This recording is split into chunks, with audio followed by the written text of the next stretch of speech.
Welcome to the deep dive.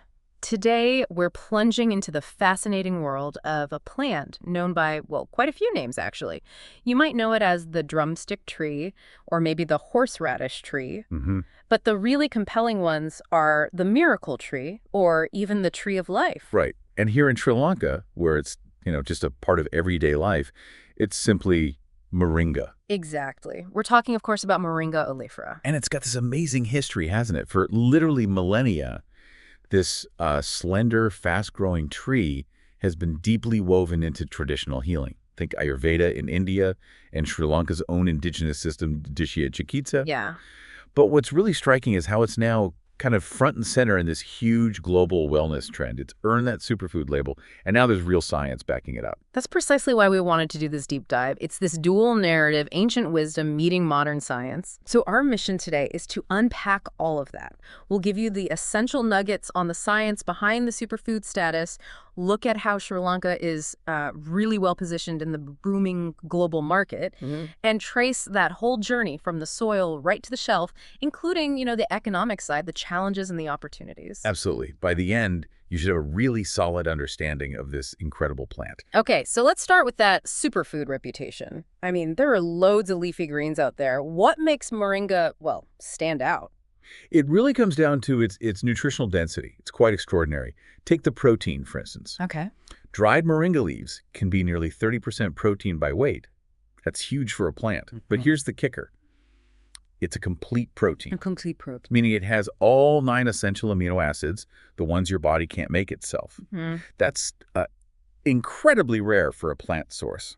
Really valuable, especially if you're eating plant-based. Wow. And even fresh leaves, say 100 grams, give you a good chunk of protein, around 9.4 grams. Plus, the fat content is really low. Okay, so a complete plant protein, that alone is a big deal. But what about the vitamins and minerals? That's often where the superfood claims really go big. Oh, absolutely. And Moringa delivers there too. Just 1 cup of fresh chopped leaves, that's only about 21 grams, gives you a surprising amount of your daily needs. Like what specifically? Well, you get almost 20% of your vitamin B6, about 12% of vitamin C, and over 10% each for iron and riboflavin, which is B2. And you probably heard those comparisons, right? Gram for gram, they say it has 7 times the vitamin C of oranges, Yeah, I have heard those. 10 times the vitamin A of carrots, 17 times the calcium of milk, and get this, 25 times the iron of spinach. Those numbers are pretty astounding. It really puts the density into perspective. It really does. They highlight just how packed it is with micronutrients. But, okay, like with anything that sounds that good, there's usually a bit more to the story, isn't there? It can't just be magic. Yeah, you're absolutely right. It's important to see the whole picture. Moringa leaves do contain compounds called anti-nutrients, things like oxalates and phytates. Anti-nutrients, what do they do? Well, they can bind to some minerals like calcium and iron, and even protein, potentially making them a bit less available for your body to absorb. Ah, okay. So the numbers are high, but you might not get all of it. Exactly. The overall benefit is still huge, don't get me wrong, but the bioavailability might be slightly reduced for some nutrients. It just underlines why moringa is fantastic as part of a balanced diet, not, a single magic bullet. That makes sense. A powerful addition, not a replacement. Precisely. So, moving beyond the basic nutrition, moringa's medicinal reputation is ancient. This is where I find it gets really fascinating. What's going on chemically? Yeah, this is where the miracle tree idea really takes root, scientifically speaking. Researchers have found over 100 different bioactive compounds in moringa. Over 100. Wow. Yeah, mainly in the leaves, seeds, and roots. And they don't just work in isolation. It's the synergy between them that's powerful. You've got key groups like flavonoids, quercetin, and camphorol are big ones. They're potent antioxidants and anti-inflammatories. Okay. Quercetin, for example, is also looked at for helping manage blood pressure. Then you have phenolic acids, like chlorogenic acid. You find that in coffee too, which can help moderate blood sugar. And gallic acid, another strong antioxidant. So it's like a cocktail of beneficial compounds working together. Exactly. And then they're the ones that really make moringa stand out. The glucosinolates and isothiocyanates. Right, those sound important. They are. These are sulfur-containing compounds, and they're thought to be the main drivers behind its powerful anti-inflammatory effects and maybe even potential anti-cancer activity. And that's not all. There are alkaloids, tannins, saponins, phytosterols like beta-sitosterol.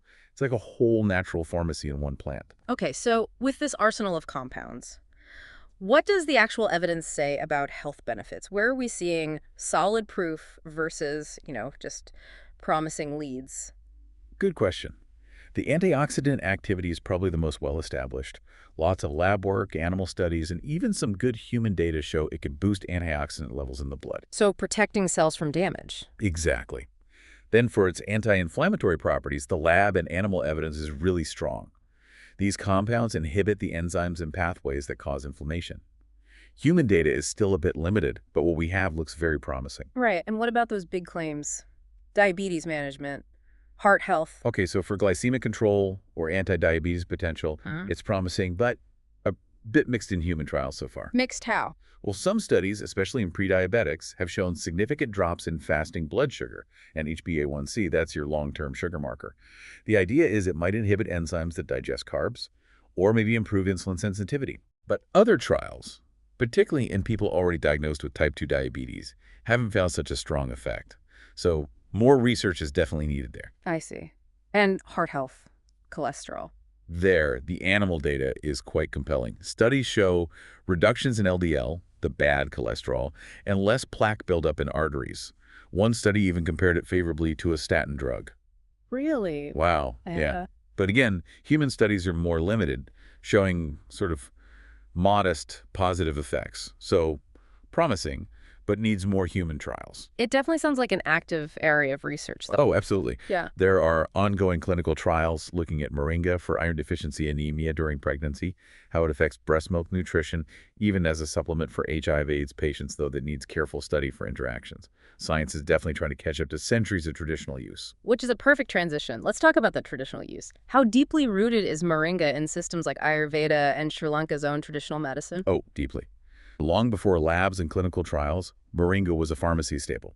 In Ayurveda, it's called shigru. Shigru. What does that mean? It means moves like an arrow, Ah, which speaks to its perceived ability to, penetrate tissues quickly for cleansing and healing. that's evocative. What are its Ayurvedic properties? It's seen as having pungent and bitter tastes, light and sharp qualities, and a heating energy. This makes it really good for balancing kapha and vata doshas. Think qualities like heaviness, mucus, cold, movement. Okay. But because it's heating, too much could aggravate pitta, which relates to heat and metabolism. It's about balance, as always in Ayurveda. Right. And in Sri Lanka, as Murunga, it's more than just medicine, isn't it? It's food, too. Exactly. It's completely woven into the culinary fabric and the traditional Dashya Chikitsa system. People traditionally use it for everything from diabetes and cholesterol to detoxification and heart protection.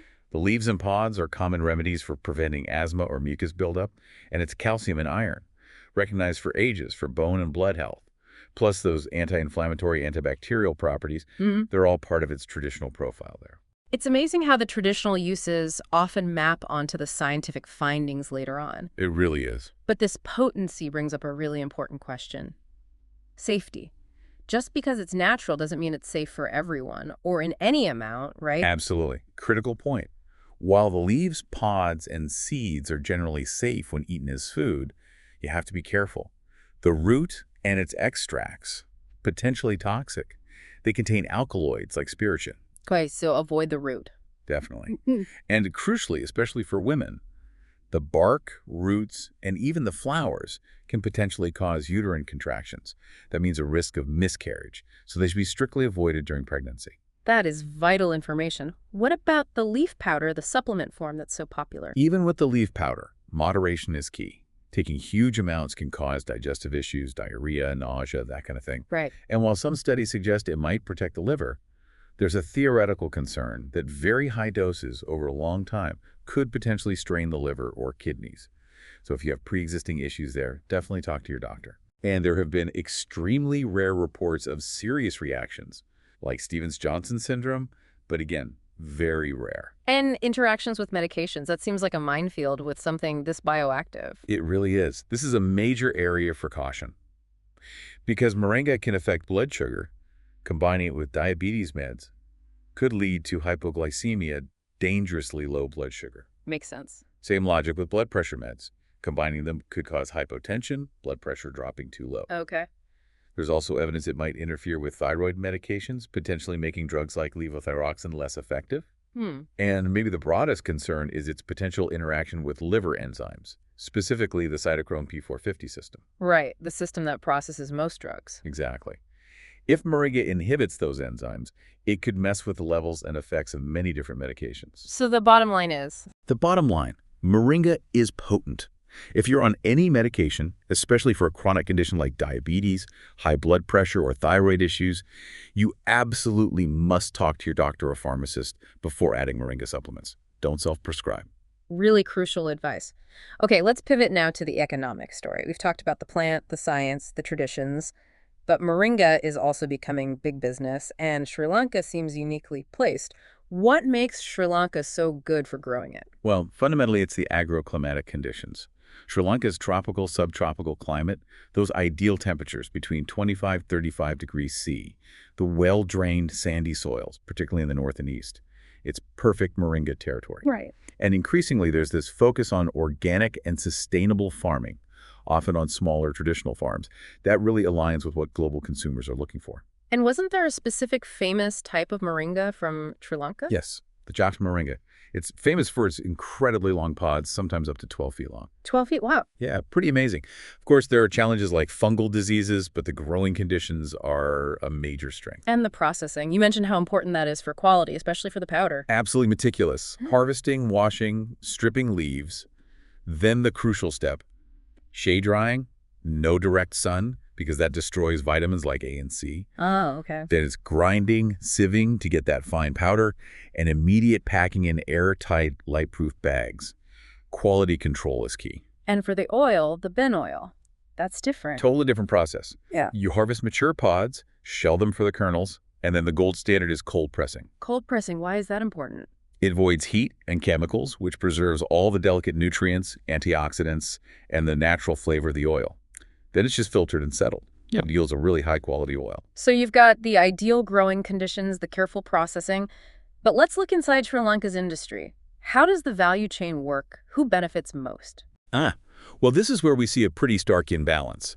You have the farmers, collectors, processors, wholesalers, retailers, exporters. It's a whole network. But when you look at the profit distribution for export products, like the powder, the farmers, the ones actually growing the stuff and taking the initial risk, they get about 6% of the final profit. Only 6%. Wow. Yeah. Midstream processors get maybe 5%. The vast majority, nearly 89%, goes to downstream players, the retailers and exporters. That seems incredibly skewed. It is. It's a major socioeconomic issue. While local collectors might make decent margins, the biggest value addition in rupee terms happens when leaves are turned into powder or capsules. But the farmers see very little of that final value. So how can that be addressed? It doesn't sound sustainable. It isn't, really. Potential solutions involve things like farmer cooperatives, encouraging direct sourcing from processors or exporters, maybe more government support to empower the growers. Fixing this imbalance is key for equitable growth. Okay, stepping back to the global picture. This market is huge, you said, and growing fast. It's explosively fast. We're talking a market worth somewhere around, say, 7 to 9.5 billion US dollars just a few years ago, projected to hit maybe 15 to over 18 billion by 2028 or 2030. That's roughly doubling in less than a decade. Exactly, with a really strong growth rate, maybe 8.5 to nearly 10% per year. And leaf powder is the biggest slice of that pie because it's just so versatile. And what's driving that demand, especially in places like Europe and North America? It's a convergence of trends. People wanting proactive health, natural plant-based options. The demand for complete plant proteins like Moringa is soaring with plant-based diets. Right. Plus, the desire for functional foods, foods that do something extra for your health. And the clean label movement is massive, organic, non-GMO, no weird additives. And ethics, too. Absolutely. Yeah. Ethical and sustainable sourcing is increasingly important. Consumers want to know the story behind their food, that is good for the planet and the people growing it. So how do specific markets differ, like Europe versus North America? Europe's a bit more mature, very high awareness of organic standards, stringent safety rules. It's already a multi-billion-dollar market there. North America is maybe more driven by the superfood hype, strong supplement culture, very dynamic online sales. Both are huge growth areas. So with this massive global demand, where does Sri Lanka fit in competitively? What are its strengths and weaknesses? Okay, so strengths.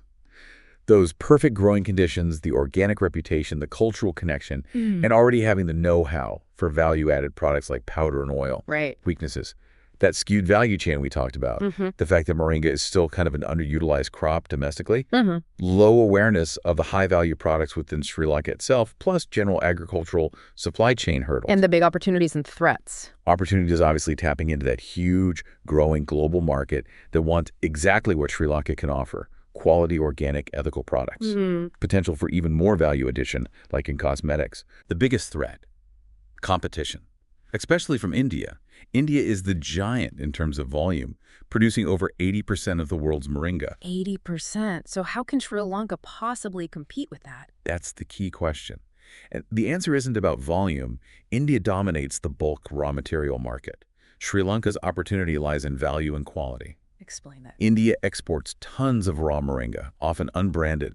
Sri Lankan companies are already more focused on exporting finished, branded products. The powders, the teas, the capsules, even things like serums. So moving up the value chain. Exactly. Sri Lanka can't outproduce India, but it can aim to outbrand and outqualify. Leverage the Ceylon brand name, which already means quality thanks to tea. Focus intensely on organic certification, traceability, telling that ethical sourcing story. So become the trusted premium source. Precisely. The narrative needs to be about purity, potency, and ethical production. That's Sri Lanka's strategic niche. Not the biggest, but maybe the best, most trusted source for high-quality Moringa products. What an incredible arc for this plant. From, a traditional backyard tree, the miracle tree, to this global superfood commodity with Sri Lanka really trying to carve out its unique space. It really is. The science supports the potential, the market is booming, and Sri Lanka has the natural advantages and increasingly the quality focus to make a real impact. So just to wrap up for you, our listener, what are the key action points here? If Sri Lanka wants to seize this green gold opportunity, what needs to happen? Well, for the private sector, the exporters, it's doubling down on building that Ceylon Moringa brand, innovating with more high-value products, functional foods, cosmetics, and crucially, integrating the supply chain better, maybe through direct sourcing or supporting cooperatives, to get more value back to the farmers. Right, tackling that 6% issue. Exactly. And for the government and institutions, they need to help fix that value chain inequity. Establishing and enforcing strong national quality standards is vital to protect the brand reputation. Plus, investing in R&D, validating local varieties, exploring new product formulations, and finally, just making exporting easier.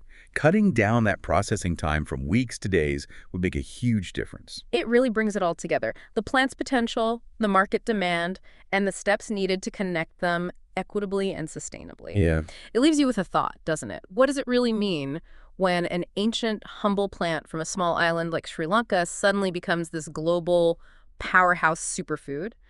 And what responsibility does that put on all of us producers, yes, but consumers too, to make sure this boom benefits everyone fairly, from the farmer to the final buyer? A very important question to consider. Indeed, something to think about. Thanks for joining us on The Deep Dive.